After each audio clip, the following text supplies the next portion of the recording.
Empecemos bien atrás en el tiempo, digamos. Por el principio. Por el principio. Lo último retoque con Marcelito. Sí, decime. Para que no quede el cuadro dividido al medio con... Claro, sí, pues de repente... Vos eras de... ¿Dónde miro? O sea, mirá a mí. Bien. Charlamos nosotros. Charlamos nosotros. Si te parece, ¿querés que arranque como lo conoció Oesterheld? Y era... espérame, voy a avisar porque si no me están acá. Con esto mejor. Claro, cierren allá, yo no me di cuenta, que cierre Miguel su puerta y... Ahí, exactamente ahí. Ahí está. Es así, ¿eh? Sacar esto, un momentito, ¿no? ¿Cómo es esto? ¿Me aguantas un segundo? Sí. Pues estoy esperando un llamado. He dicho que no. ¿Sí?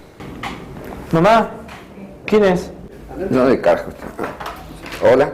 Desconectado de acá. Ah, pero no. No dejamos el teléfono que levanten arriba. Cada tanto se puede hacer un cortecito, ¿no? Bueno.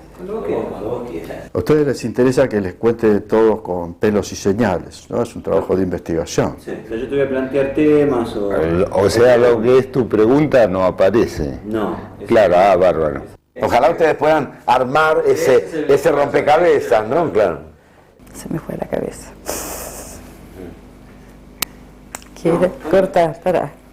¿Quiere? Que estoy tratando de ubicarme en el tiempo. Sí, ya hace tanto tiempo de esto, hace como 30 años, o 40. Las fechas me resulta difícil precisarlas, ¿no? Es como una nebulosa de cosas, pero... Yo no puedo acordarme de eso, no prestaba atención a lo político. O sea, yo tengo muchas deudas con mi memoria. Hay veces que es complicado, porque tengo baches en los que no los puedo llenar por cómo fue la vida de mi familia. Lo que pasa es que la presencia de Héctor me remitiría a una época muy linda, la década del 60. En ese mismo momento, en algún otro lugar de la existencia, era un horror. Siempre es así. En este mismo momento alguien está viviendo un horror y alguien está viviendo una cosa hermosa. Qué cosas misteriosas tiene que haber habido ahí, ¿no? En esa familia. Y interrogantes hay muchos. Me gustaría a mí también conocer realmente cómo fue la historia. Yo te hablo de uno, Oesterheld, y otros te hablarán de otro, ¿no? Entonces, a la manera de, tal vez, de una historia de Conrad, ¿no?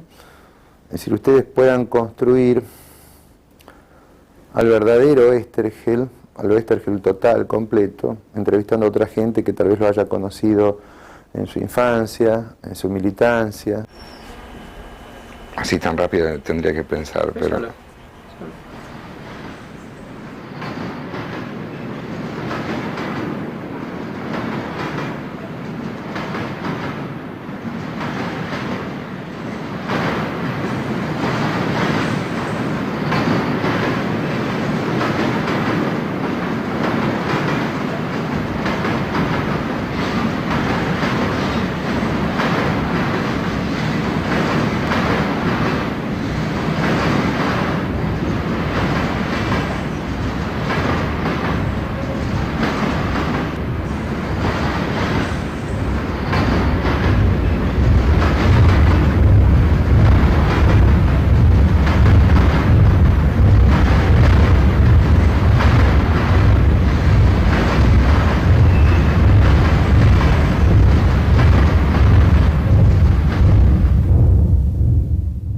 Estás grabando, ¿no? Sí. Sí, sí.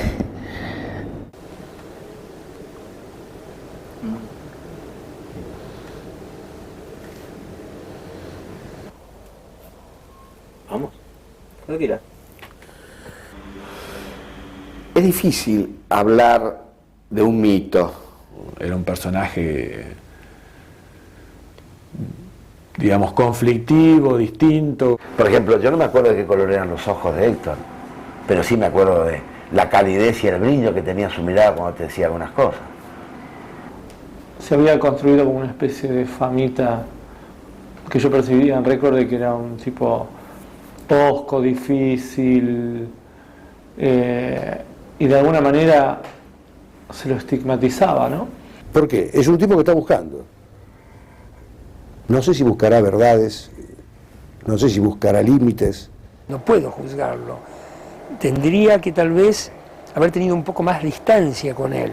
En cada una de las personas estará el si hizo lo que hizo de corazón y con devoción o se confundió y llegó a un lugar donde no quería estar, ¿no? Eso es lo que yo quisiera preguntarle. ¿Por qué llegaste a esto? ¿Qué fue lo que te dio? ¿Quién? ¿Qué te metieron en la cabeza? Si vos no eras así.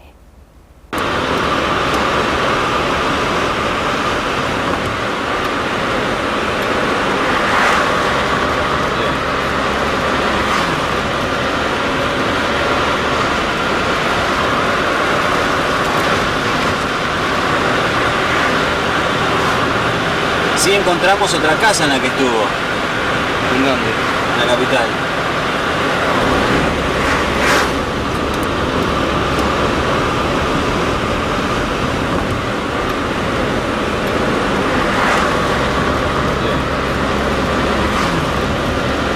La primera imagen que yo tengo de Héctor es de un tipo silencioso, ¿no? Un hombre muy callado, sumamente inteligente, un tipo realmente brillante, y lo contrario a lo que uno espera que es un intelectual, ¿no? Un tipo atlético, de lomo ancho, fuerte, enormemente fuerte, ágil. Yo te diría, no sé en realidad si era así o no, con la sensación como que tenía como el pecho hundido, no sé si lo tenía o no, ¿no? Pero esta cosa medio así, de nariz aguileña, medio gancho. Viste, tenía una jeta, viste, que parecía que se la habían esculpido, viste, con un tallada en piedra. Y este es Oesterhel, Héctor. Ven ustedes la distancia, ¿no? Que él siempre esta distancia la mantenía, ¿no? Es muy emocionante mirarlas, ¿no? Porque además era muy lindo tipo el viejo. El viejo para mí está utilizado como el maestro, ¿no? Era un ídolo que uno tenía. El rey de la narración corta dibujada. Era un grande, realmente era algo sencillo, porque era muy sencillo el tipo. Cuando empezamos a entrar realmente en contacto fue a raíz de este proyecto de él. Editorial Frontera. Del de la Editorial Frontera, sí. Pero me dio pena una editorial floreciente, que podía haber llegado a mucho, que se hubiera evaporado, ¿no? Como se evaporó.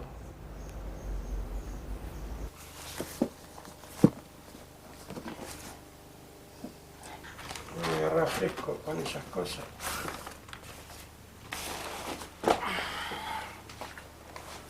Oesterhel cuando lanzó su editorial Frontera, que sacó Hora Cero y Frontera, esas dos revistas que fueron fantásticas, ese momento fue para mí fue un golpe tremendo, fue una especie de electricidad cuando vi esas historietas, porque cambiaban totalmente el panorama. Yo venía leyendo libritos de Cao y cuando leí eso dije, no, esto es otra cosa, no tiene nada que ver, es otra forma de contar las historias. No estaban escritas como para chicos o como para disminuidos mentales o para... eran historias fuertes.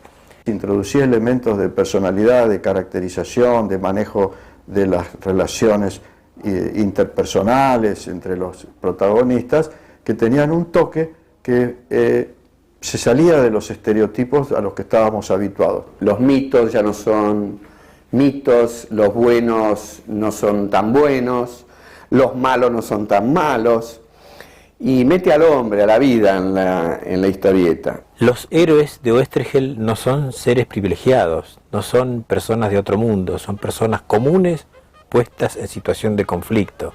Somos todos nosotros. Tiene una idea sobre el mundo, sobre las relaciones humanas, sobre los poderosos y los sometidos, sobre los momentos límites del ser humano, la guerra, la muerte, la toma de decisiones, y todo eso hace que sea un autor político, ¿no? Porque el tipo se pone ahí, vos te das cuenta que se pone. Nosotros habíamos hecho una revista que yo creo que llamó, por lo distinta, la atención de todo el mundo. Se puede decir que se desnudó él ahí, ¿no? Él se entregó por entero a lo que él sentía. Oesterheld trae la Segunda Guerra Mundial en la revista Hora Cero, la actualiza, ya habían pasado alrededor de 10 años o 14 años del final de la guerra y muchos hechos habían pasado desapercibidos. Oesterheld los comenta en su narración. Y de golpe ver un soldado alemán bueno. ¿Cómo van a ser todos malos? Por supuesto, Oesterheld era antifascista y antinazi, aunque no lo parezca en las historietas de guerra en donde él rescata al alemán como ser humano también. Tenía amigos judíos, cosa que había gente que no la podía entender, como un ario, un alemán ario, y eso al papá lo preocupaba bastante, porque el papá en ese aspecto era muy alemán. Cuando yo lo conocí a Héctor, había como un distanciamiento con el padre porque Héctor era de tendencias socialistas y obviamente partidario de la democracia. En plena guerra europea, él estaba con el lado de los aliados y mi suegro tenía su simpatía por Alemania. Si bien en la guerra los hombres matan, no todos los que matan asesinan, pero en la guerra hay muchos que asesinan. Y Oesterheld penalizaba a los asesinos, no importa cuál era su bandera política o su bandera o su nacionalidad o su ideología. Entonces, ¿qué era? Nazi, qué sé yo, no. Buscaba una parte humana. Como necesitábamos crear un personaje que era Henry Pyle, entonces a Héctor lo disfrazamos con un soldado de conscripto y un piloto. Y ese fue el nacimiento de la personificación de Ernie Pyle. Y no tenían idea de cómo era la imagen, la inventaron ahí. Sabíamos que era un tipo flaco, pero no teníamos idea. Hay otra historieta que también creo que también la dibujó Solano López y creo que es su mejor trabajo, ¿no? Es una historieta muy corta y prácticamente sin diálogos, Los Enterradores, ¿no? Es en el frente ruso, llega un oficial muy bien vestido, que es un oficial de la SS que viene a inspeccionar las tropas de la Wehrmacht, que están muy desmoralizadas porque están en plena retirada. Hay un cielo muy promiso, está todo cubierto de barro, ya vienen escapando de Stalingrado los alemanes, y este oficial Solano lo dibujó con un uniforme impecable y todos los demás están barbudos, macilentos, embarrados. Y mientras van pasando por el frente, hay dos tipos que son de un pelotón de castigo que están enterrando gente en fosas comunes. Los dos soldados estos de este pelotón de castigo, la forma que habían encontrado de vengarse de la guerra y de humanizarse, era esa, ¿no? De enterrar a los rusos y a los alemanes juntos. Es una historia de 6 páginas, 4 páginas. Que eso es una de esas historias que es más linda verlas que contarlas, ¿no?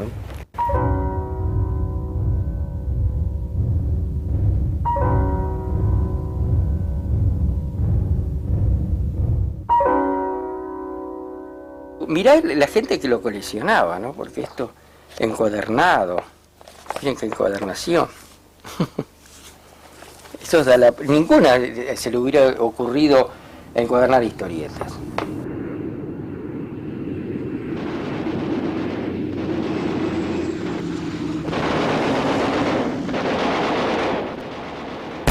Todas esas historias que salieron fueron plasmadas en un grupo, un equipo de gente muy capaz, que habían hecho de nuestra casa el lugar donde se discutían todas las ideas. Nos sentíamos como si fuéramos también dueños, éramos parte de la editorial. Entonces vivíamos así y éramos correspondidos porque los Oesterheld nos trataban muy bien. El núcleo de socios eran los dos hermanos, Jorge y Héctor. Mi papá llevaba más la parte organizativa de la editorial, me parece, y Héctor se dedicaba fundamentalmente a escribir. Eran ahí 3 gatos que andaban, uno en la camioneta, el otro trabajando en patas en su casa, ni siquiera la máquina de escribir usaba, escribía a mano.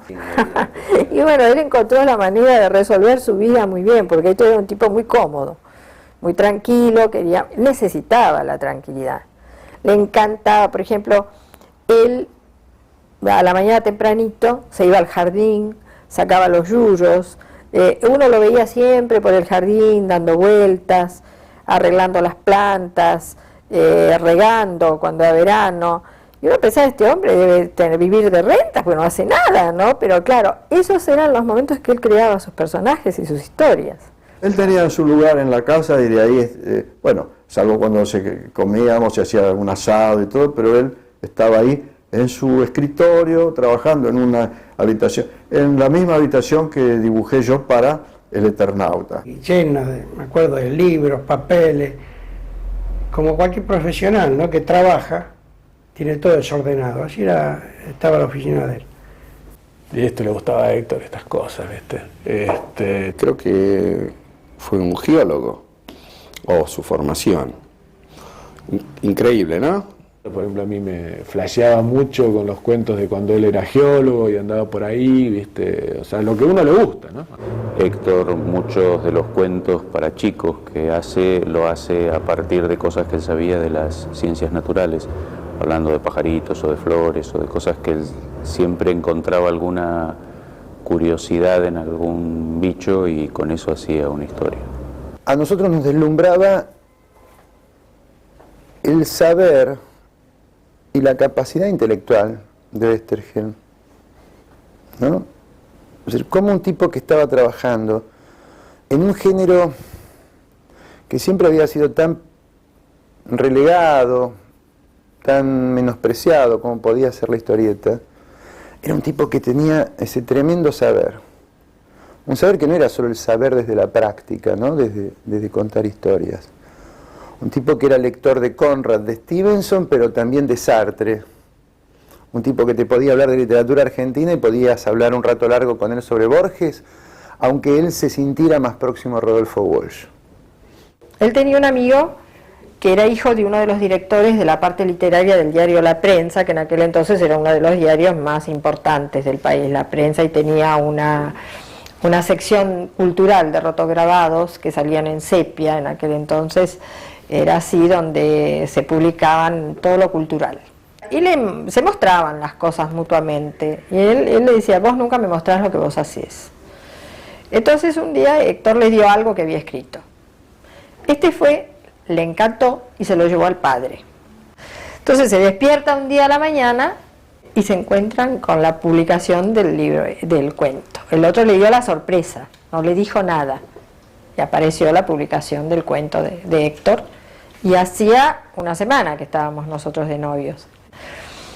Entonces fue espectacular, fue una cosa que fue una satisfacción inmensa, los padres, bueno, fue el noviazgo encima con esa publicación, qué sé yo, fue un momento de gloria para toda la familia.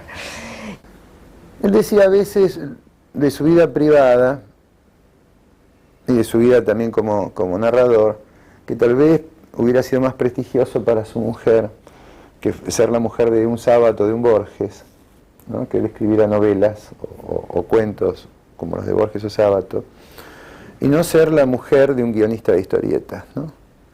Eso siempre tengo la esperanza de que algún día se pueda reeditar toda la obra de él de chicos, porque tiene unas cosas preciosísimas. Lo único que como no, él firmaba con un seudónimo, entonces nadie sabía que era él. Elsa me habló de una colección, ¿no?, y hacía con seudónimos, que fueron de esas primeras cosas por encargo que hizo Héctor, ¿no?, una colección infantil de Sigmar, de animalitos, de...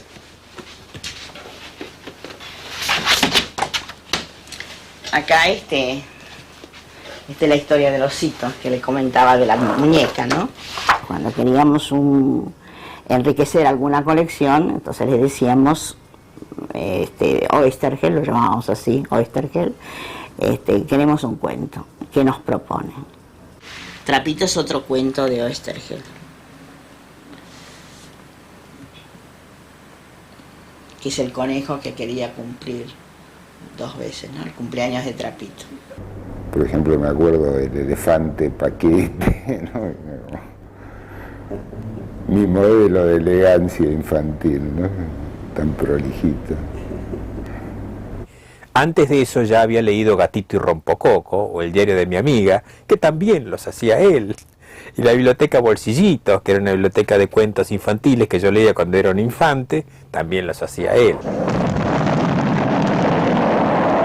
Cuando yo tenía 11 años, en 1953, apareció una revista de cuentos con notas científicas, pero los cuentos no eran de cowboys, sino que eran de ciencia ficción. Esa revista era Más Allá.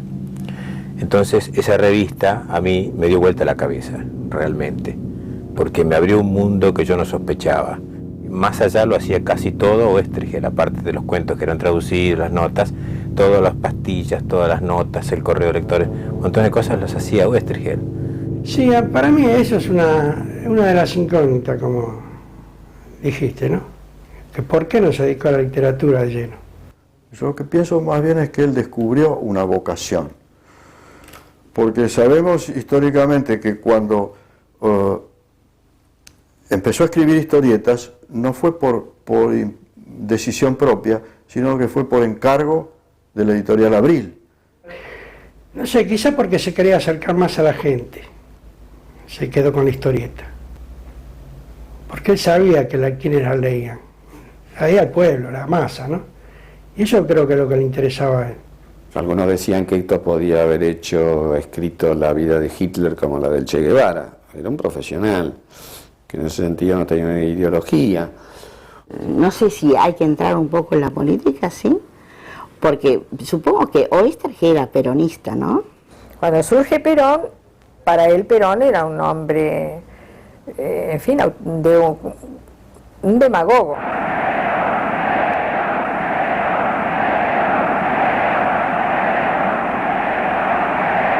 Estaba la historia anterior de él, militar, hecho en Italia, con muchos años de la Italia fascista, y bueno, él no comulgó con esa ideología, para nada.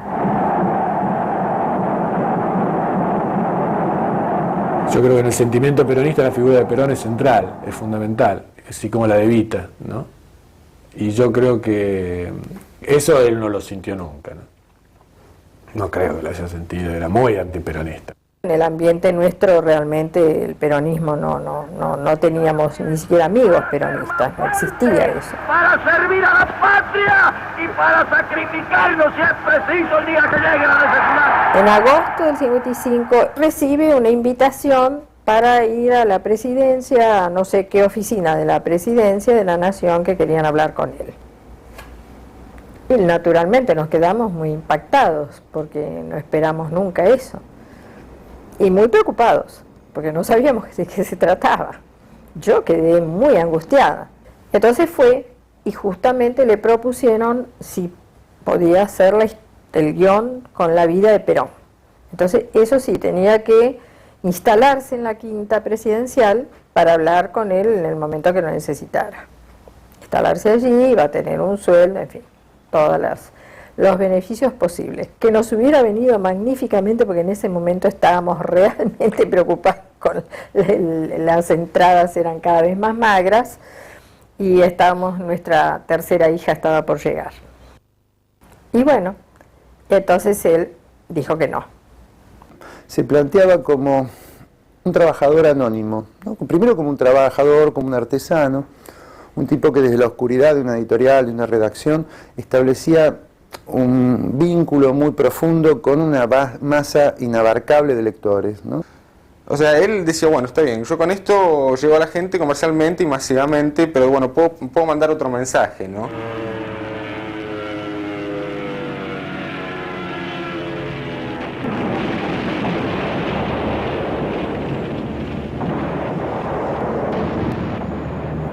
Y cuando uno de los nuestros oiga caer al piso de los demás.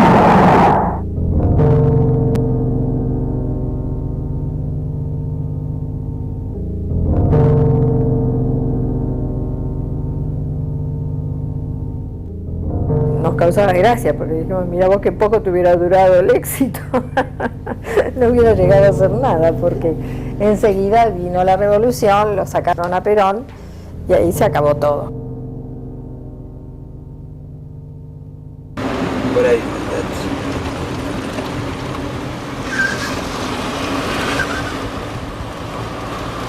Ahí tomamos los colectivos para ir a la casa de Héctor, sobre ese costado. Ahora donde va el camión rojo.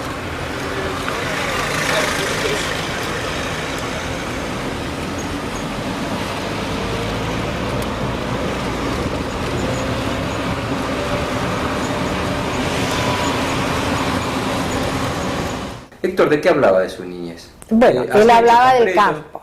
El campo, la vida en la estancia. Era hijo de una señora estanciera, ¿no? Que tenían campos y tenían un estándar de vida alto, ¿no? Y una expectativa alta. Y no se sabe bien por qué la familia se arruinó. Cada consulta que necesitaban los dibujantes decía, vení. Así era que mi casa estaba siempre con gente, siempre, a toda hora. Era una casa hermosa por fuera y por dentro. Por dentro era más que nada la calidez. Y por fuera también el lugar. Y lo más lindo era el jardín, ¿no? Los árboles que rodeaban la casa, bueno, todo el entorno, ¿no? Todo ese barrio. Creo que estaba frente a la estación. Era una casa muy bonita, típica ahí del lugar, ¿no? Chalecito, de 2 plantas. Y adentro lo que se respira una calidez maravillosa, un calor de hogar, una casa en uso, cómoda. Un conjunto grato de observar. Su familia con su mujer y sus múltiples hijas en la escalerita. Yo decía, la familia ideal es de 4 hijos. Ni tantos ni tampoco.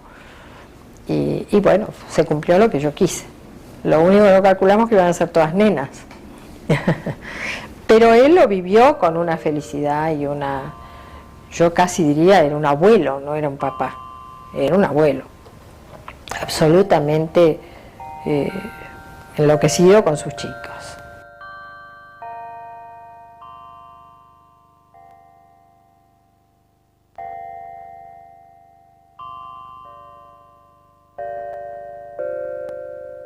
En ese momento Westergel, digamos, era una persona así de muy buen humor. Sí, tenía mucho humor, a la vez irradiaba, cuando conversaba también era muy ameno con uno. Eso lo puede compartir todos los dibujantes que estuvieron con él. Uno de los que más estuvo fue Prat, Hugo Prat, había como un idilio profesional entre ellos. Supongo que él elaboraba una idea. Entonces él lo comentaba, yo tengo una idea de hacer una historia así asado sobre este tema. ¿Quién era el que quería dibujarla? A mí me preguntaba, bueno, ¿qué querés hacer? Quiero hacer ciencia ficción, por ejemplo. Digo, mire, pero a mí las cosas de ciencia ficción no me gustan. Le dice, sí, ya sé que a usted le gusta lo gauchesco. Y me hace una historieta de gauchos de ciencia ficción. Se puso a hacer el guión ahí arriba. Y bueno, me llamarás. Bueno, tome, acá está, 17 cuadros. Tráigamelo dentro de 10 días. ¿Cuánto está? ¿10 de ese día para hacer esto? Sí, está bien. Bueno, tráigamelo, después vemos. Una rapidez para encontrar el tema que uno sugería cualquier cosita, al día siguiente ya estaba el argumento hecho.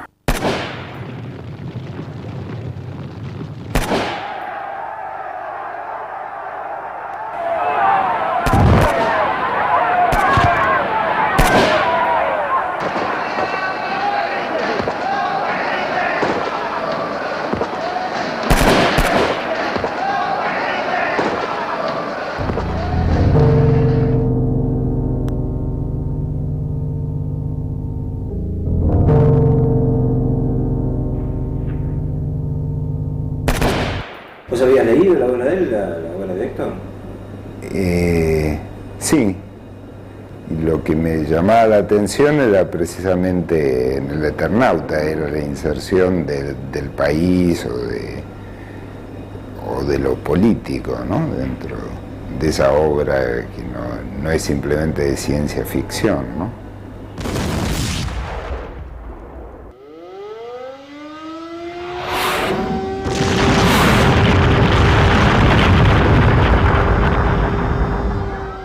o sea, vos tenés una lectura a los 13 años, que lo ves con toda la parte fantástica, tenés una lectura a los 15, que ya te acá decís, bueno, acá hay algo más, y después, ya de los 15 en adelante, ya te das cuenta que tienen otro tipo de ideas. ¿Lo puedes tomar o como no la puedes tomar? Oesterheld supo captar en esa historieta un sentimiento muy generalizado que se ve que había en ese momento, que se ve analizando la historieta, ¿no? Una idea de invasión, justamente, ¿no? Pero no de la invasión literal de los sellos, sino que algo nos estaba invadiendo y que debíamos revelarnos a eso, ¿no?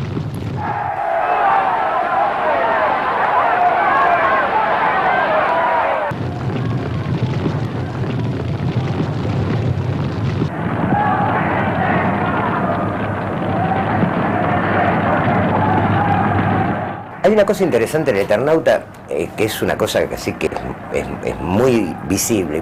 Hay un grupo de gente que es una especie de organización gestáltica. Está Faveri, que es el tipo que tiene la información tecnológica, está de pronto Franco, que si bien tiene también es el tipo que hace, el que va al frente, está de pronto el tipo que es el dirigente y el organizador, que es Salvo. Él se da cuenta, viste, de pronto, que ese es el discurso progre, que estos tipos, viste, en comunión y en conjunto funcionan y funcionan muy bien. Yo quisiera saber cuántas opiniones hay acerca del Eternauta. ¿Dónde está la trampa de su inmortalidad? Es inmortal esa historieta. Es un mojón. ¡Tum! Yo recuerdo que lo que más me impresionó fue cuando me llegó la prueba del Eternauta. La primera prueba. Pareció que era una historieta extraordinaria. Mucha gente preguntaba cómo seguía. A mí me tenían loco. Como sabía que yo estaba ahí metido, me decía, ¿cómo sigue?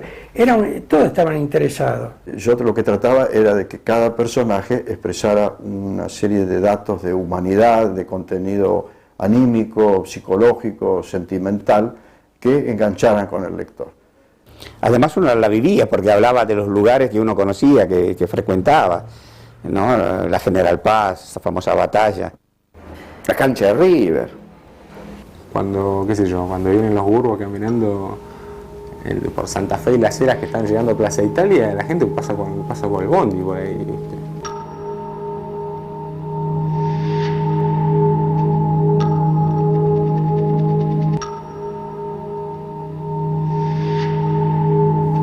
Es decir, Hora Cero fue una cosa revolucionaria y llamó la atención a todo el mundo. Teníamos un público enloquecido casi. Lástima grande que hubo no sé qué, algo que no supo llevar adelante bien la secuencia de eso que habíamos sembrado al principio. Algunos colegas no estaban muy conformes con su relación con Oesterheld, quizás por problemas de dinero, pero no me consta. Muy bien no conozco todo eso porque él evitaba hablar de ese tema, pero yo me imagino que él tenía que pagar deudas y deudas y deudas con una entrada que no le permitía mantener a la familia y pagar las deudas. Yo me acuerdo que decían que como editor era un pirata, cuando fue editor había sido un pirata y de que había vendido originales, cosa que obviamente nunca probé ni nada y nunca me interesó probar, qué sé yo. En un razonamiento simple, decía, todo va bien. ¿Sí? Resulta que todo el mundo está muy contento, las historietas son regias, nos habíamos enterado que Mr. X había bajado la venta de 200.000 ejemplares o 220.000 ejemplares a 40.000, es decir, hacernos la cuenta, 40.000 menos 220.000, ¿cuánto da? Da 190.000 o 180.000. Eran 180.000 lectores que estaban comprando las revistas que hacíamos nosotros. Entonces, teníamos todo el derecho, creo yo, de preguntarme dónde está la plata. ¿Y lo averiguaron? No.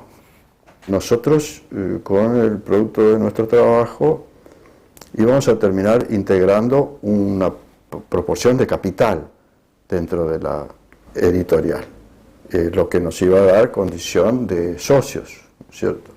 Sí, porque incluso creo que vimos una declaración donde hablaba de como si que iba a ser la primera empresa, la primera editorial que reconociera al dibujante como parte del copyright, al menos. Claro, eso era, sí. Eso se diluyó no sé cómo. No sé si Jorge dejó de tener el dominio ese que tenía sobre toda la gente para que salían las cosas bien. Yo la sensación que tenía era que había problemas, que no tenía, que papá dejó de trabajar en la editorial. Entonces cuando empezaron esas cositas, esas tramas, ¿no? que hicieron esa red para que cayera, no para que no cayera, ahí vino todo el desastre. Yo sé que Héctor se sintió sorprendido, mal, él dio, lógicamente, como es la otra parte, dio una interpretación, se habrá sentido agredido por esa actitud. Ya no había esa hermandad que había al principio, ya había un poco de que uno es más que otro, ¿no? Eso yo no lo comprendía bien porque comenzaba, después lo pude entender, sí. En cuanto Hugo empezó a desparramar la noticia de que había unos señores ingleses que compraban historietas a rolete, nos pusimos todos en fila, nos anotamos, mandamos las muestras y como trabajábamos relativamente bien, todos conseguimos trabajo. Cuando Oestergel ingresa en Columba, toma conocimiento, bueno, con uno de nuestros directores de revista, que había sido el encargado de asistir a la imprenta para que en el momento en que la imprenta había terminado la edición, romper las planchas y suspender la edición, para que no se continuara la edición, llevarse los originales y suspender la impresión. Oestergel ahí se entera que sus ediciones no eran tan chicas como él suponía. A él le estaban rindiendo por ventas de 80.000 a 90.000 ejemplares, cuando en realidad la edición era el doble. Distribuidores de revistas, imprenteros, todo eso son zorros viejos, ¿no? Y ellos llegaron tan naif, tan al ambiente y dejaban las planchas en la imprenta, ¿no? Cuando terminaban les daban las revistas y quedaban ellos entonces habían llegado a la esquina y dice, ya dieron la vuelta, entonces apretaban el botón y se mandaban otros 90.000 ejemplares. Y evidentemente empieza a haber una especie de caída, ¿no?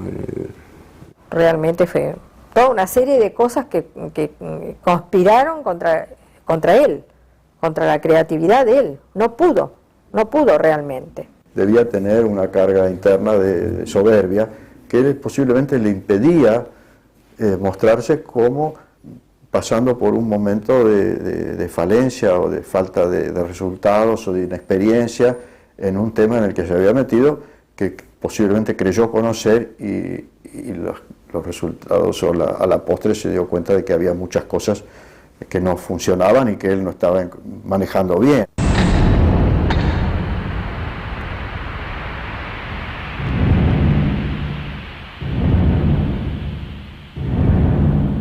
Yo creo que siempre está escribiendo y metiéndose o metiendo sus cosas. Por ejemplo, el personaje que a mí más me gustó de todo lo que hizo Héctor, que fue Morcinder, ¿no? Era mucho su visión sobre la vida, digamos. Es más, esa obra fue a Estados Unidos, o a la King Feature, y dijeron que era un trabajo torturado y todo. Yo me acuerdo de la bronca de Alberto, la mala sangre se había agarrado de esa vuelta cuando lo habían llevado con Oestergel con una idea bárbara de poder entrar o la posibilidad de hacerlo, que era torturado, el trabajo, que sé yo cuánto. Era la época en que ellos luchaban como desesperados, sabían que tenían cosas que valían mucho y no podían vivir. No casualmente, ¿cómo que sale Morcinder? Claro, una historieta negra. Fueron muchas tentativas y ahí se quedaban, ¿no? Empezaban y se quedaban. Oestergel perdió evidentemente su empresa, el manejo de la empresa, y comenzó a estar en distintos lugares. En Casco de Acero, por ejemplo, como lo dice el nombre, estaba imitando el título de Hora Cero. Oestergel viene de una experiencia en donde él decidía lo que se iba a publicar para pasar a trabajar para otros, en donde otros deciden qué es lo que se va a publicar. Y Es un periodo de ajuste, ¿no? Periodo de ajuste bastante fuerte, bastante doloroso. Una persona que está endeudada con un trabajo que tiene tan poca valorización en cuanto al dinero que se puede ganar, era muy difícil. Ahí fue donde, bueno, sacamos las chicas de colegios privados, se pusieron en colegios públicos, y bueno, y la vida se redujo a vivir en casa, él trabajar y nada más, y los chicos colegios y nada más, no había ninguna otra posibilidad de cambio, de nada. Pero al mismo tiempo llegaba la televisión, y la televisión empezó a matar revistas como un hormiguicida. Fue una cosa, nosotros en ese momento que lo vivimos, era una cosa desesperante, porque todo chocaba contra la televisión, porque la televisión te daba la misma historia y con movimiento y con sonido. Entonces no pudimos competir y empezaron a caer revistas una tras de otra, ¿no? Entonces Oesterheld tenía en su momento algunos contactos que yo no los conozco bien porque a mí me interesaba publicar y darle mis trabajos, pero hacía trabajo también para Centroamérica, una revista tipo cómics, que incluso yo le dibujé algunas tapas, ¿no?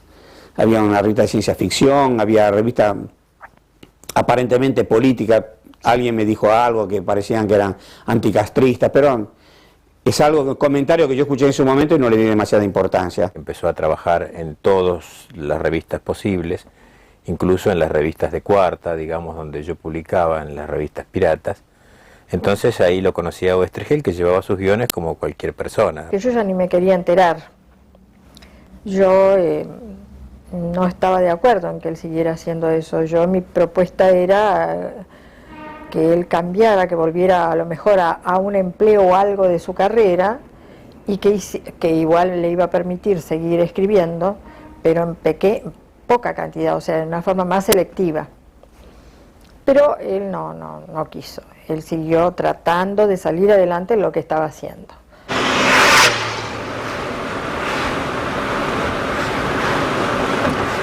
Estos eran los colectivos que iban, ¿entendés? Ajá. De estos o parecidos, digamos. Este es el camino. Esta es la ruta esa. Esta es la ruta. Dice de 60. Llega hasta acá. Ahora pusieron la terminal acá. No era el 60 en ese momento, era el 721, una cosa así.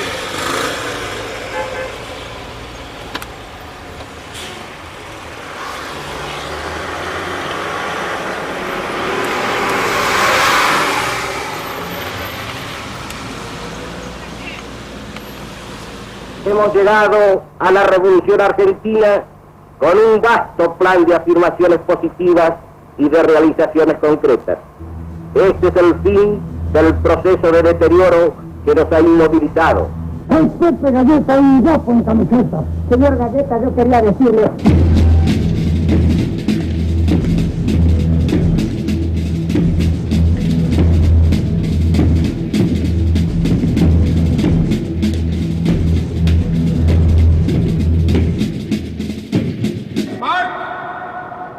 Conocí a Héctor Oesterheld a través de sus hijas. Estela, que estudiaba conmigo en el Colegio Nacional de San Isidro, que está en el mismo año que yo, en cuarto y quinto año, y su hermana Diana, que estaba en el año siguiente, ¿no? Estas son las calificaciones, mi libreta personal, que en ese momento estaba prohibido tenerlo, del año 68, que es el segundo año de Diana y el cuarto de Estela.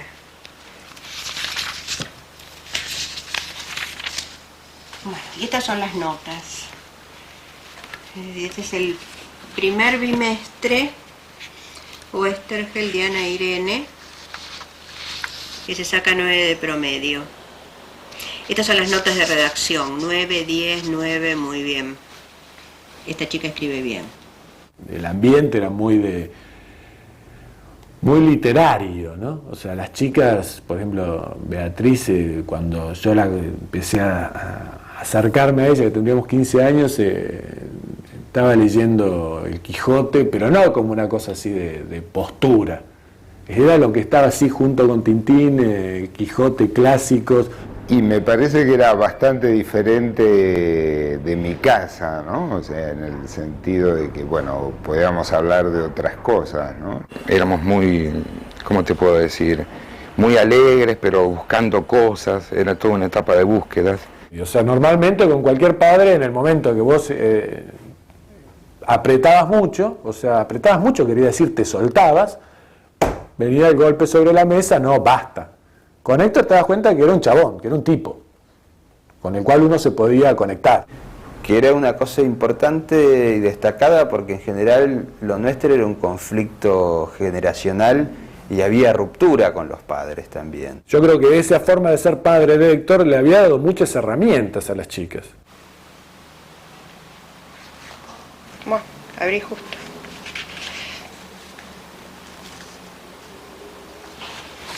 Y este es el cuento de Estela. Yo el cuento lo tenía guardado y lo volví a leer hace poco. Es el cuento de un chico que se llama Cirilo, que viaja en tren y él compara el tren con gusanos. Cuando él habla de las casas y habla de las casas que él supuestamente ve al paso del tren, y uno imagina los chalets. Cuando él se asoma por las ventanillas, ya no ve esas casas lindas, sino que tiene el contacto más directo de casas grises. Pero es como si viera la casa donde viven los demás, ¿no? Los que tienen poder, los ricos.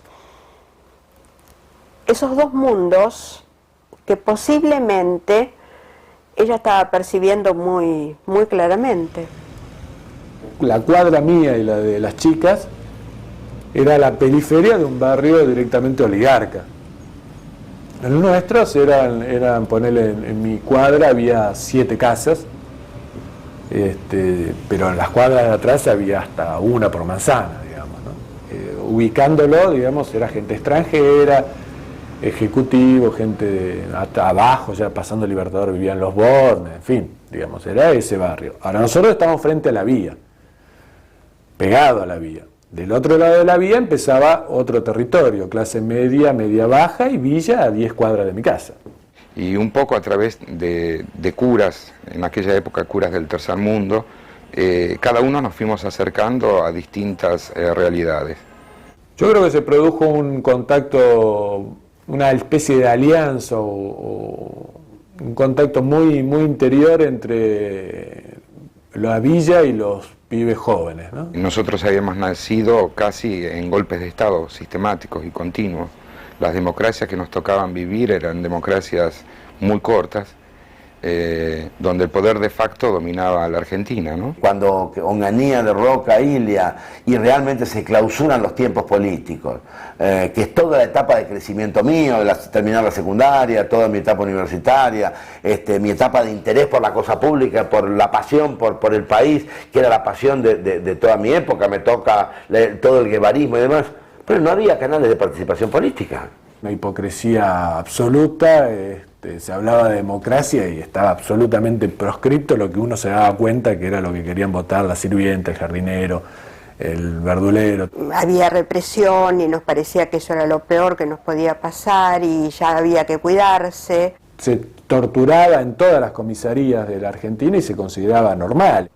Yo recuerdo que me cuidaba mucho, que había que tener cuidado con las cosas que se decían y entonces se comentaba que a alguien le habían cortado el pelo o que lo habían detenido o las muertes de algunos estudiantes. Se había dado unos grupos donde nos formábamos y discutíamos un montón de cosas, especialmente de lo que había pasado en la Argentina.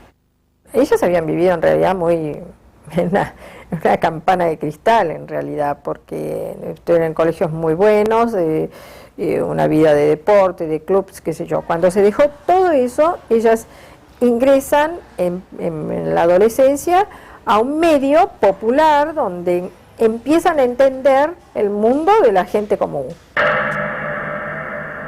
¿El Che surge en ese contexto? ¿La historieta del Che? Un personaje muy atractivo. Y mi marido no escapó a ese personaje.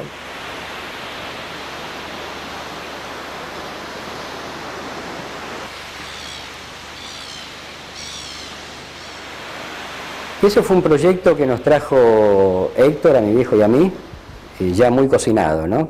Cocinado en su cabeza, porque no tenía nada escrito cuando vino a casa una vez y lo contó todo, prácticamente contó el guión, casi como iba a ser después, casi sin cambios. O sea, tenía diálogos completos que después están reproducidos en la historieta. Había de tener coraje, tanto él, Breccia y los dos Breccia. Un gran coraje. Eso fue en el año 68. Exactamente. ¿Y por qué decís que había que tener un gran coraje? ¿Quién hacía una cosa de esa? Esto es cuando yo le digo, ¿a vos no te parece que esto es una cosa que puede traernos problemas? No, me dijo, él no, realmente no lo creía. Me dijo, no, pero mira, además, dice, no vamos a hacer el Che Guevara solo, vamos a hacer todos los caudillos argentinos y de Latinoamérica. Habría que hacer algún análisis político y social de cuál fue la Argentina de esos años y qué pasó en términos productivos, para explicar también qué ocurrió con el género. Lo cierto que Breccia nos contaba a Trillo y a mí hace años, esto creo que también de alguna manera lo compartió Estergel, que cuando la historieta llegó al Ditela, a esa monumental exposición que organizaron Mazota y Romero Brés, el género estaba prácticamente muerto en la Argentina. Ahí empezó la decadencia de la historieta en la Argentina. Y es más, empezó la decadencia de la historieta en el mundo.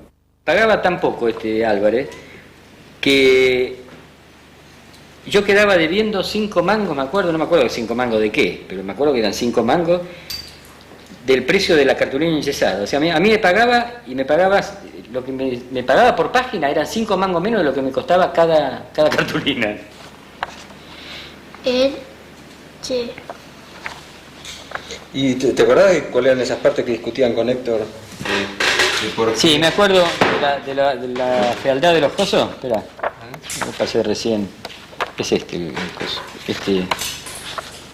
Al principio discutíamos porque no le gustaba la forma en que yo encaraba a los campesinos, a los bolivianos con los cuales se encontraba el Che. Opinión en la que después coincide con Boris Spivakov, que me recriminó terriblemente, eso 2 años después de la publicación, diciendo que yo estaba haciendo a los bolivianos feos, que los embrutecía, lo cual no era cierto. Yo creo que los bolivianos tienen esa cara, ¿no? Aparte estaba bien documentado, el Che era una... Y finalmente, cuando termino de hacer el Che, un poco antes de terminar, Héctor, para Héctor, la parte mía, la parte del diario del Che, es la parte más verdadera del libro, ¿no?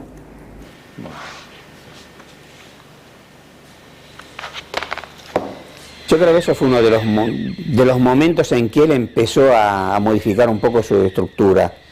No lo conozco en profundidad como para poder determinarlo, pero lo que uno más o menos piensa, ¿no? de lo que pasó. Un hermano mío era muy lector de Hora Cero, Frontera, todas esas cosas, y un día lo encaró, digamos, ¿no? Pablo venía mucho a casa y tenían un entendimiento muy grande desde lo intelectual. Ahí fue donde yo creo que esas charlas, esas discusiones, más los problemas que había de los permanentes golpes militares, qué sé yo, fueron los que hicieron pensar a Héctor que realmente había algo que andaba muy mal. Yo creo que era un momento en que se exigían cambios, ¿no? Se exigían cambios y bueno, y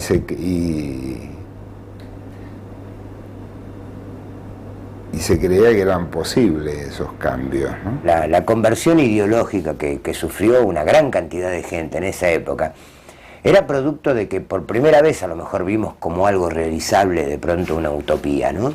El imperialismo cuenta con todos los medios, aliado con las oligarquías de cada uno de los países, para impedir el triunfo democrático de la revolución. Y los pueblos entonces tienen 2 alternativas: o doblegarse o luchar. Y bueno, y fuimos buscando a partir de la práctica, no solamente de leer ciertos autores, pero a partir de la práctica un compromiso. ¿sí?, de transformar esta sociedad que veíamos totalmente injusta. Éramos una mezcla de jóvenes cristianos con vocación de servicio y militantes con vocación revolucionaria que queríamos cambiar las cosas, ¿no? Estaban sintiendo que estaban poniendo el cuerpo en algo que le iba a hacer bien al país.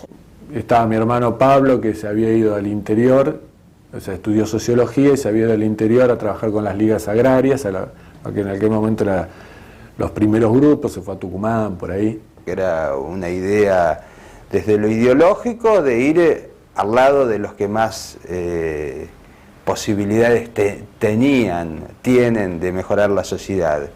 Desde lo religioso era estar al lado de los pobres, o sea, era cumplir el mensaje evangélico de verdad. Llegabas a la villa, llegabas a cualquier lado, bueno, pero nosotros somos todos peronistas. Y entonces, bueno, te encontrabas con la historia argentina, ¿no? Pero el peronismo que de esa época era un peronismo de traición. Todo el poder lo tenía Bandor, gente entreguista, que intentaban hacer acuerdos superestructurales que nunca llegaban para el retorno de Perón. Yo creo que cuando gente cita a Oestergel y a Breccia para el Eternauta, creo que el editor no sabe a quién está citando. Breccia ya no era un dibujante convencional, Oestergel ya era un tipo que había evolucionado en su manera de contar. Esta fue una propuesta de la editorial hacia mi viejo, y lo que por suerte dejaron hacer fue experimentar, o sea, no se metieron en la parte gráfica hasta que empezaron a llegar las primeras cartas, ¿no? Yo me acuerdo que un día lloré de desesperación de las cartas horribles que llegaron. Directamente puteando a mi viejo, a Héctor. La gente no lo aceptaba, no lo aceptó. Creo que se publica también en aquel momento el Eternauta bajo un periodo de dictadura. He sabido que el público de la revista Gente es un público pacato, en aquel entonces era muy pacato, todavía más que ahora. Y entonces obviamente no se podían bancar esta historieta, ¿no? La cortaron por todos lados y no se entendía nada, era cualquier cosa menos el Eternauta. Y yo cuando la vi no podía creer. Y se encontraron con esa que era experimental y se fue a todo el carajo. Dijeron, ¿qué toque es? Una herejía total y bueno. Encima empezaba toda esa lucha y el temor que al comunismo, que a la izquierda, que no sé qué. No termina el Eternauta. Tiene un final.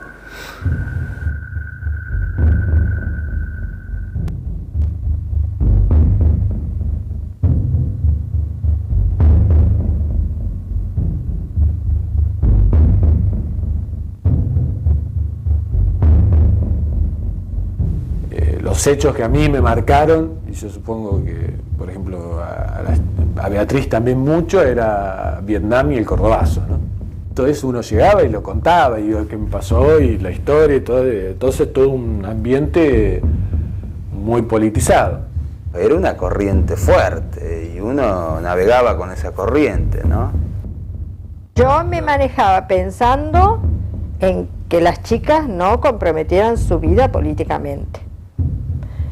Y él le parecía perfectamente lógico, perfectamente normal. Hay una frase en una historia de él, en Ticonderoga, que uno de los personajes le dice al indio, le comenta al indio sobre un cervatillo, que qué bello es. Y el indio le responde, todo lo que es joven es bello. Oestergel, de alguna manera, se encandila con la juventud. Yo qué sé, yo empecé a militar en la política y era un pelotudo que salía del hipismo y que me consideraba político. Ahí empecé a leer a Perón, en realidad. Primero a Jaureche y después inmediatamente a Perón. Concretamente, empieza todo el mundo a participar de distintas organizaciones políticas, frentes. Y empezamos a tomar contactos con otro tipo de peronistas, que eran peronistas que querían realmente una modificación de la sociedad. Estelita, todo esto ya tenía 17, 18 años, iba a la facultad, ya era bastante lucha el ver, percibir de que de todos lados venían frentes medios peligrosos, pero Héctor no lo veía así. En la zona que a mí me tocó, ahí estaban los hermanos Lizazo. Y bueno, a través de ellos vamos teniendo publicaciones nuevas que Perón enviaba a la Argentina, grabaciones, películas. Las ideas pueden cambiar, la lucha debe ser, obviamente no vivimos para comer y dormir y nada más, pero ya cuando la cosa empezaba a tener una ideología de violencia o de aceptar la violencia como un hecho que, bueno, que era necesario, ahí ya empezamos a perder el rumbo.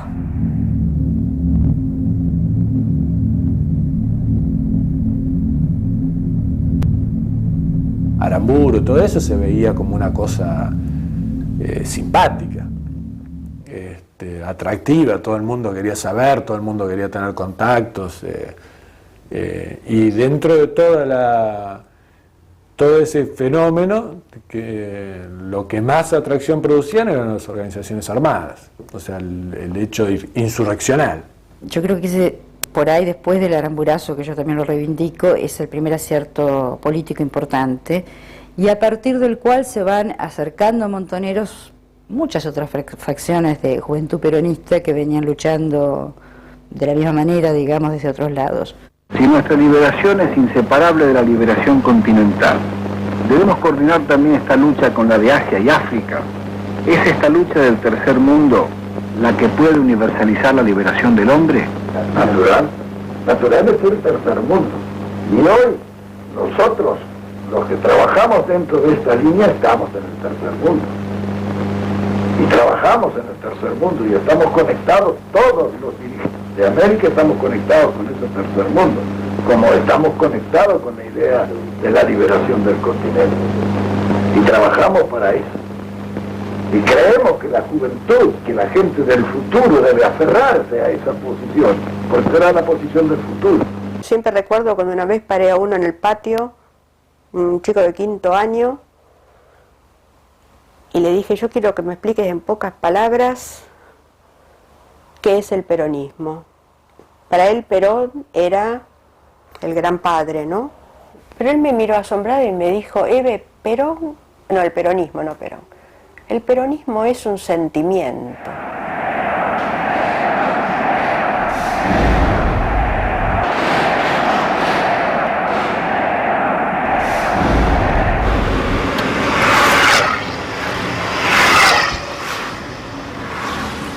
Yo me acuerdo que cuando bajé del colectivo vi unos árboles como esos altos que están ahí. Ahora, lo que me acuerdo es que había como un almacén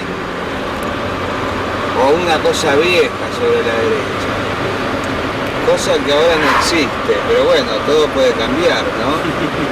¿Los árboles estaban a la derecha o a la izquierda? Eso, es una cosa así, que vas a ver que hay más.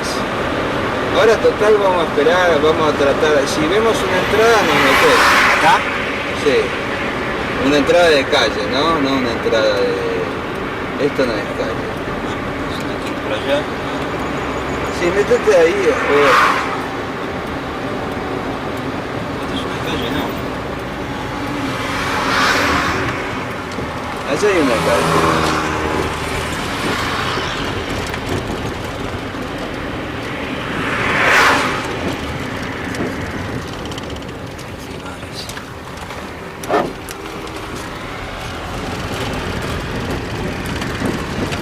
Mira, esta estaba en mi mesa de dibujo sentado cuando sacamos esta foto, ahora me recuerdo, con este... Con el mismo... Mira, ahora me vino a la mente. Con Top pasó lo siguiente, les voy a mostrar algo, perdonen que está cortado acá, justo lo de Top es número 1. Miren si esta portada, si esta tapa es para una revista como Top. Porque uno buscaba una revista de aventuras, como podía ser el Horacero. Era un Horacero nuevo, de otra manera, con un intento, esa era la idea.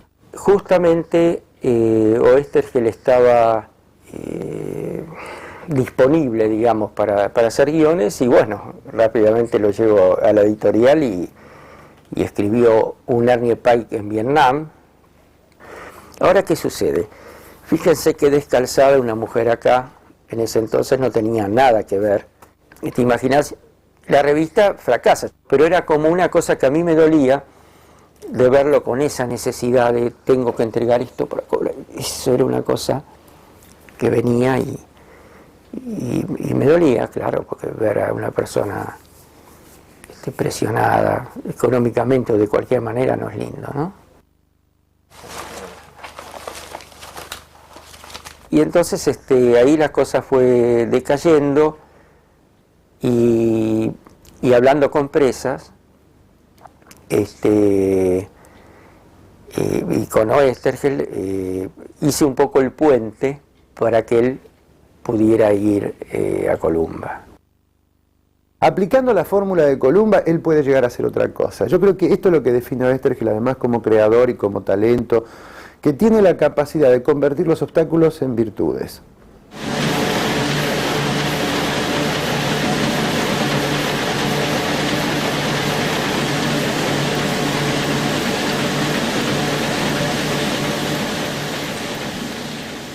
Había que traer a la editorial, que ya lo tenía a Robin Wood, había que traer al padre de la historieta moderna. Y lo logramos incorporar. Uno no estaba descubriendo un tapado, estaba rescatando algo de valor entre un montón de escombros, pero era algo de valor. El relieve que adquiere Kabul en manos de Oesterheld es realmente colosal. Un día entro en la oficina de Oesterheld, lo vi con los ojos cerrados y dije, ¿qué pasa? ¿Está durmiendo? Se lo dije así en broma y él me dice, estaba bajando una ladera, yo era Kabul, estaba bajando una ladera de una montaña, me acercaba a un pueblo, se sentía el olor a comida y me viene a interrumpir usted. Soñaba la aventura Oesterheld. En el caso de Beatriz, el papá era una admiración, una cosa, cuando hablaba del papá se le llenaba la cara de reconocimiento y de admiración, ¿no? Miguel también sentía por Héctor una admiración así fuera de lo común. Te hablaba del viejo como si fuera, viste, el viejo tiene la posta, viste. Una de las primeras cosas que me acuerdo de haber hecho con ellos fue ver un recital de Viglietto en el Pairó, ponerle en el año 70, así que éramos 30, ¿viste? Ver la hora de los hornos, verle ese tipo de todo eso. En un primer momento así a nivel cultural, leer, hablar, todo eso, ¿no? Pero después llegaba, en un momento llegaba, la oportunidad llegaba a tu casa. ¿Qué vas a hacer?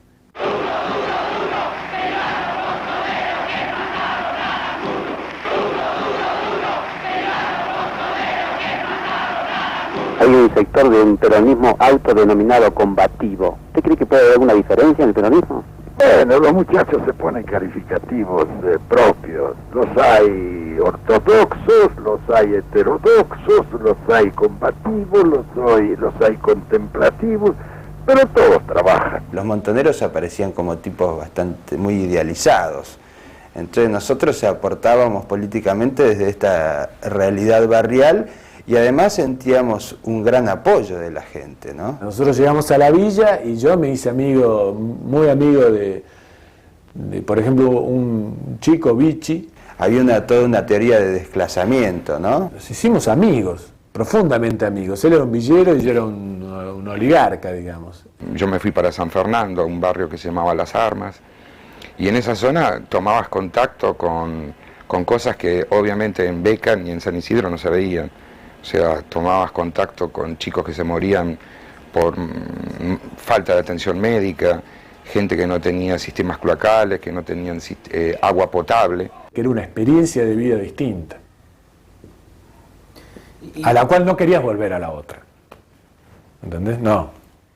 En el año 72 se empieza a dar la discusión que lo de la vanguardia o el foco era correcto para esa etapa intensa en ese momento, represión militar, de gobierno militar, etcétera, pero que si nosotros no lográbamos que nuestro proyecto abarcara a las más amplias masas y que representara sus intereses y que participáramos todos juntos en la construcción de ese proyecto nuevo, esto se iba al carajo. Militábamos, en ese momento Beatriz y yo, en un barrio y con la Juventud Peronista. Ella militaba mucho en las villas, sobre todo en la Villa Uruguay, en la Villa Sauce, con Miguel. Héctor, Diana y Marina, ni hablar, que eran muy chiquitas en ese momento, no militaban, pero estaban participando, escuchaban. Y naturalmente eso produjo una distorsión muy grande en nuestra relación, ¿no? Porque yo veía montones de cosas que me parecían terribles. En un principio, digamos, Elsa participaba más. Me acuerdo, ponerle cuando yo empecé a ir.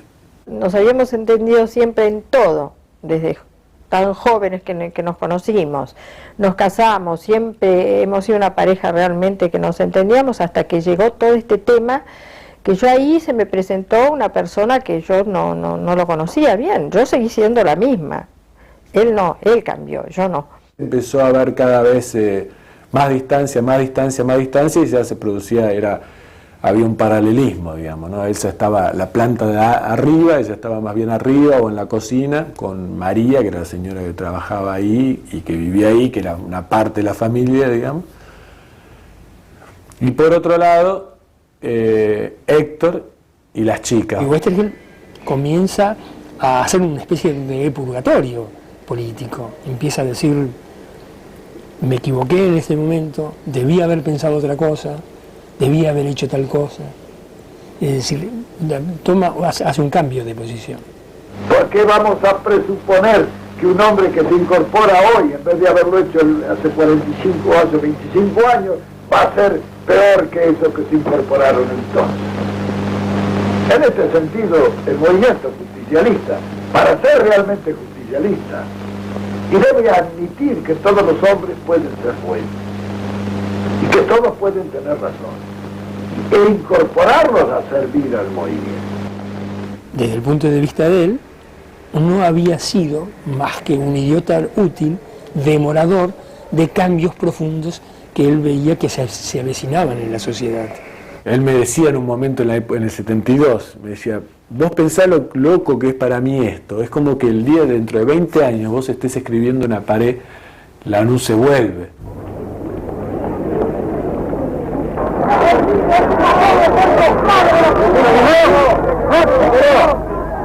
A mí no me grita, ¿eh? No, señor, grita porque la paramos. ¿Qué es lo que quiere? Tenemos un partenariado política que lo ha transmitido el ministro del Interior. Esa es la clave de la provincia, que no le voy a lograr de oportunidad para que el otro hable también. No hay que imponer de pronto su opinión. O sea, vos empezabas a vivir de otra manera, te das cuenta que se podía vivir de otra manera, empezabas a vivir en función de esa otra manera e inmediatamente llegaba la represión. O sea, entonces, bueno, había distintas reacciones frente a eso. Algunos inmediatamente dijimos: bueno, vamos a defendernos. O sea, los fierros entraron o sea, se empezaron a masificar, yo te diría que en el 72, fines del 72. O sea, primero las organizaciones armadas, los fierros, era una cosa que aparecían muy de vez en cuando. Después empezó a pintar por todos lados, digamos. La juventud debe saberlo y la juventud debe empeñarse en realizarlo. Por las buenas, si es posible, y si no, por las malas. Él lo decía, porque los muchachos de las formaciones especiales son mi mano derecha. Si yo tuviera 20 años menos estaría poniendo bombas por ahí. Esa violencia en manos de los pueblos no es violencia, es justicia. Entonces ya no era una cuestión de defenderte, sino que, bueno, tenemos que ganar. Y bueno, ahí empieza toda la historia, ¿no? O sea, eso ya, esas ideas ya empiezan a tener una dinámica propia, ¿no? Normalmente el agua divisoria pasaba, la línea divisoria pasaba por la postura que se tomara ante la violencia, ¿no? Y que no porque uno fuera a hacer algo violento, sino qué postura teórica uno tenía ante la violencia que estaba en la calle. Yo nunca la entendí ni la acepté bajo ningún concepto. Y entonces, bueno, eso también te ponía en un lugar ideológico. Siempre sabíamos de qué estábamos hablando, o sea, la charla final con mi viejo en el año 73, ponerle fue ese. Bueno, mirá, para mí esto es así como el evangelio, digamos, ¿no? O sea, yo estoy dispuesto a morir por esto, por la gente.